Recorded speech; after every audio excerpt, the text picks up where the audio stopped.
Sun, Moon, Ascendant, and Venus. This is Dane, and I'm going to be doing your October 15th to the 31st, 2025 reading for you. Now, if this reading resonates with you, don't forget to like, comment, and subscribe. It helps me out tremendously. Now, let's see what the tarot has to say. Angels and spirit guides, show me clearly. Oh, I like that. The Three of Wands, the Eight of Pentacles, the Ace of Wands, the Hierophant, the Four of Pentacles, angels, and spirit guides, show me clearly. Guide this reading. Interesting, the Tower, angels, and spirit guides, show me clearly. Guide this reading. Ooh, the Sun, the Queen of Cups, angels, and spirit guides, show me clearly. Ooh, as everything falls on the floor, let me just grab this. The Eight of Wands and the Eight of Swords. Interesting, because we have the repeat of the number 8 here. It means that we can be taking things very, very seriously during this time. Not to say that a tower time doesn't show that it shouldn't be taken seriously. It should be. But we can be a little bit too harsh on ourselves and a little bit too unyielding. So just be aware of that during this time, Aries, because Spirit is showing here like needing to bend, needing to flow, kind of like a willow bending with the wind and letting the branches fall that need to fall. So that's going to be important. And we have actually the number 8 3 times here. So that is an important message. At the heart of it all, we have the Three of Wands. So what you're going to see here is that, again, doors are opening. And not again, but there's a sense of doors opening. There's a sense of insight coming. There's also a sense of broadening your horizons, kind of like ideas that you hadn't anticipated coming forward, messages that you hadn't thought of, or people that you didn't think of in a while starting to come into your life or make connections. And that's going to be really important because it starts to say, like Spirit is saying here, like there's more than meets the eye to this time. So being aware of this is going to be just very important. And you're going to be looking at things and being like, yeah, I can do this. Yeah, I can do that. What about this? What about that? You're broadening your horizons. You're opening up the door where you used to be scared or where you used to be overwhelmed. You're looking at things now, Aries, and you're like, no, I see what it is that I desire. I know what it is that I want. Now, Spirit is saying be mindful with the Eight of Pentacles, because the Eight of Pentacles is all work and no play. So we can be very focused on work. We can be very diligent. We will be very good workers during this time, almost to the expense of everything else. So being mindful of this energy, excuse me, is going to be important. Being mindful of being overly practical, being overly just stressing yourself out too much, Aries. That's going to be an important thing to kind of take note of.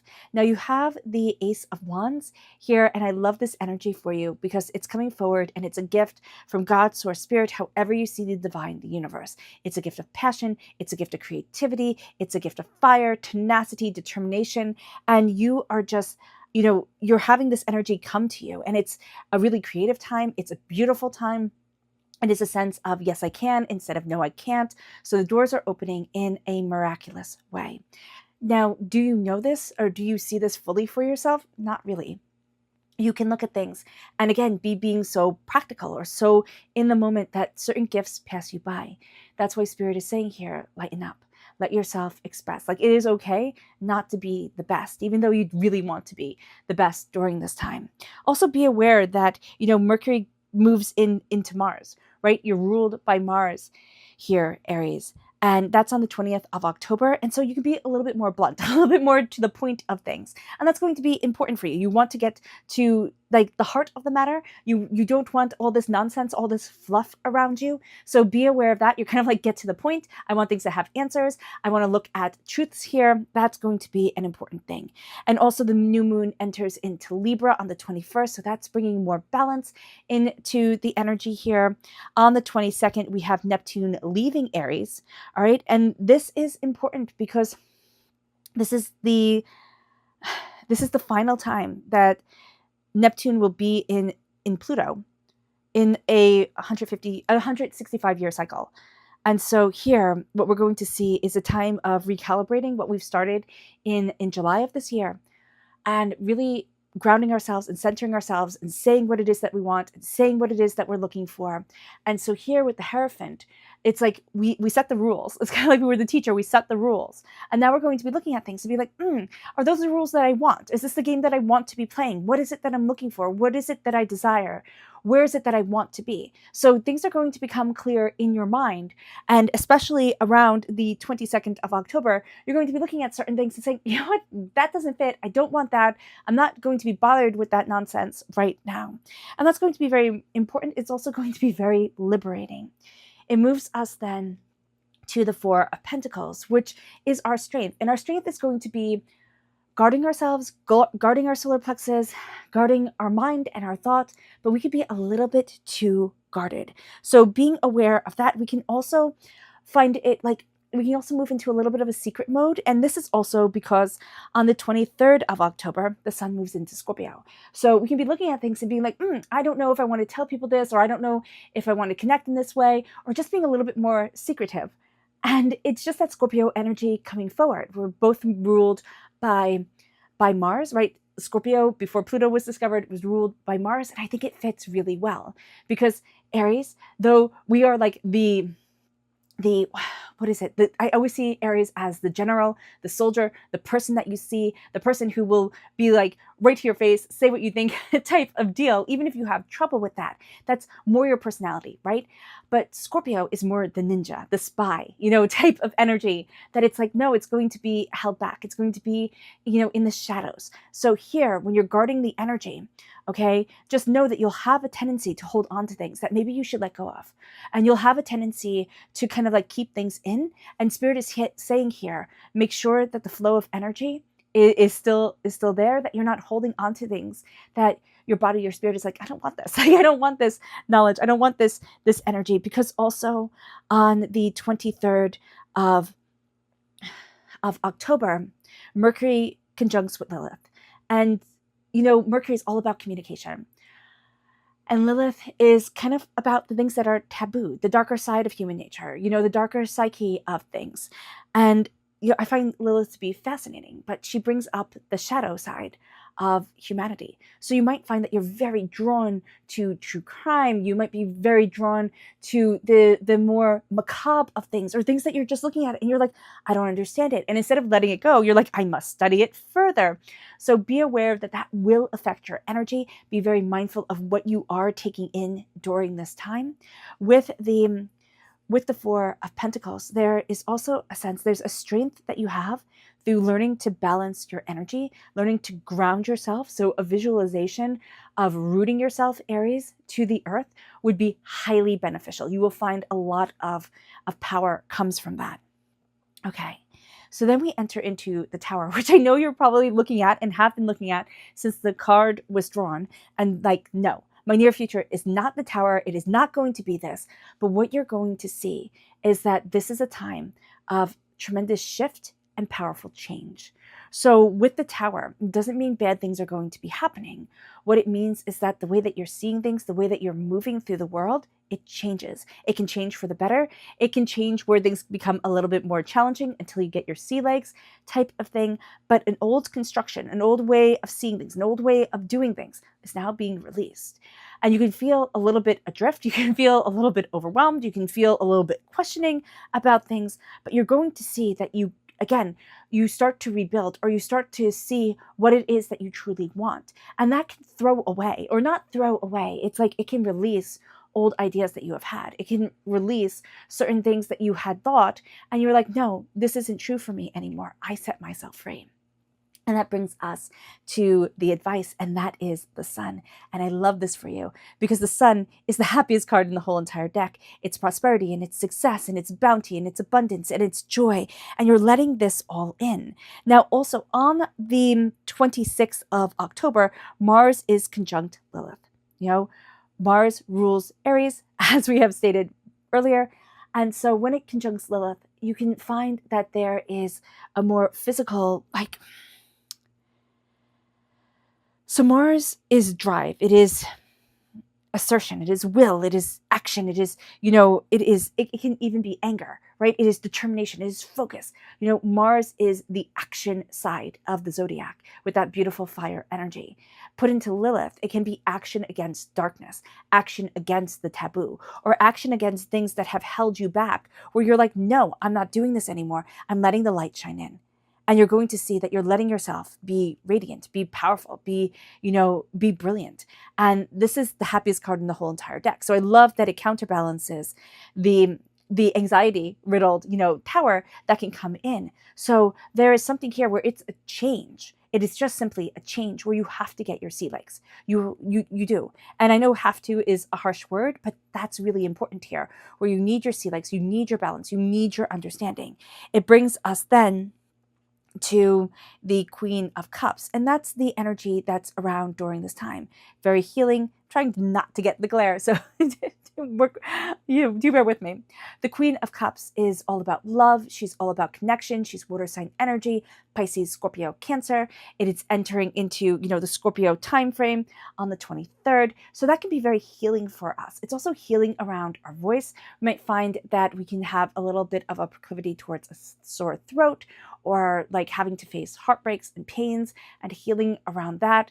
A rise of chaos can be around us emotionally, that we're traversing certain things that once just knocked us completely off balance. So here with the Queen of Cups, it is embracing love, it is embracing harmony, it is embracing our emotions that sometimes we might not want to see. We might want to be like, oh, I don't want to feel things right now, I just want action. And so here, Aries, really embracing your heart, embracing your emotions, embracing your feelings, is going to be very good for you. It's going to make you, I'm hearing prolific. It's going to make you more powerful. It's going to make you more at whatever it is that you want to do. If you embrace the heart of it, you will shine like no other. And so here with the Queen of Cups, it's embracing that love and that joy and that connection. And that is a spectacular thing. Now, on the 29th of October, Mercury enters into Sagittarius. So there's an energy here of I get to shine. I get to shine, I get to move forward. It is that energy around, Mercury, all about the speech and the mind and networking and details and processing. And Sagittarius, who is ruled by Jupiter, is all about expansion and philosophy and belief systems and traveling and ideas and thoughts and speech and, well, truth seeking, but also like thoughts and speaks, the whys and the how comes of it all. You might be very drawn to philosophies during this time, Aries, at the end of October. You might be like, I don't know why I'm so drawn to the esoteric or the deeper soul searching or the deeper question seeking. And this is going to be why. So what you're going to see here is if you follow your heart, you will not be failed. Then the Eight of Wands comes into play. And this is the hopes and the fears. This is the hope that everything moves quickly. And this is the fear that everything will move so quickly that you are just swept away and overwhelmed. So in acknowledgement of this, and a, kindness to yourself is going to be a very important thing. And it moves us then to the Eight of Swords, which is the outcome. And what this really shows me is that the outcome here for you, Aries, is getting out of your own mind in your own way, realizing that a lot that what was trapping you was fear. And fear is paralyzing. People say, get over it. It's like, okay, well, thanks. That's so very helpful. It can be an acknowledgement of the fear that you have had, an acknowledgement of overwhelm, an acknowledgement of chaos that you have lived through. But this is also saying, I'm not trapped. Here she can feel trapped, right? If you were tied to a sword or tied to a stone, whatever she's tied to, in an ocean, and you can feel the water rising and ebbing away, and you have the cold, harsh winds, and you couldn't see, you wouldn't know. But she can break her chains, just as we can break our chains of fear and doubt and chaos. And this is going to be a time where we take the blindfold off our eyes. And we realize that no matter which way we turn, we aren't going to be cut by the swords, by truth, by harsh words, by anger, by rejection. We get to move forward, and we get to release what had broken our hearts, what had made us overwhelmed, what has made us doubt ourselves, lies that people told us that we believed because they were authority figures, or we believed because we kind of had those fears in ourselves, already, or we thought, why would they say that if it wasn't true? And now this is a time where we set ourselves free. This is a time where we walk out of those fears.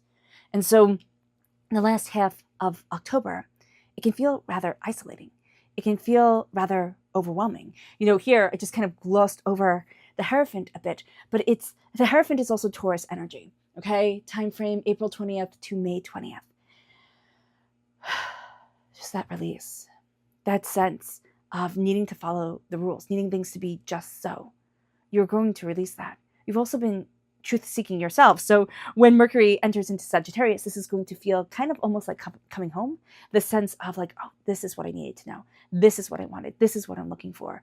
And you're setting yourself free. You're pushing away negative, hostile energy that you just don't want anymore. Now, it can also be that a Taurus was a prevalent part of your life or your personality at, a really near interval, like that was right there with you. And now it's just kind of like they're walking away. So that's going to be important here as well, or they're not going to be as prevalent, right? Or the fear around them, or I have to take care of this person. They've got this. And that's going to be a beautiful thing. There's like a weight lifted off your shoulders. And that I like for you. Let's see what Spirit has to say. Angels and Spirit guides, show them clearly. Guide this reading and show them clearly, angels. Ooh. Here we have Earth. Connecting with the earth is going to be very powerful. Letting yourself be grounded, letting yourself be centered. Angels and Spirit guides, show them clearly. Guide this reading and show them clearly. Family, the root chakra. Your family is going to be important. You might just find out, Aries, that you just want to hang out with your family. You just kind of want to be left alone. However, family is constructed for you. That's going to be the important thing. This is your root chakra. That's the root of you during this time, and it is that connection. It moves us then to the energy to be mindful of. Angels and Spirit guides, show them clearly. Guide this reading and show them clearly. This is the Two of Cups. Something is going to feel like healing, okay? And it can be that, first of all, it's not healed through, okay? It can feel like healing, but it's really a wound. Like you can feel like you found a soulmate and they're really a wound mate. They get all your pains and your sufferings because they either have inflicted these pains and sufferings on others, so they know how to like pretend that they understand, or they have been through these pains and they get it, but they don't know how to get out of it. So they can be a spiral. So just be mindful about that. Your subconscious spirit message is hope. And the last thing left in Pandora's box after she unleashed chaos on the world was hope. And hope builds nations. Hope keeps people going after despair.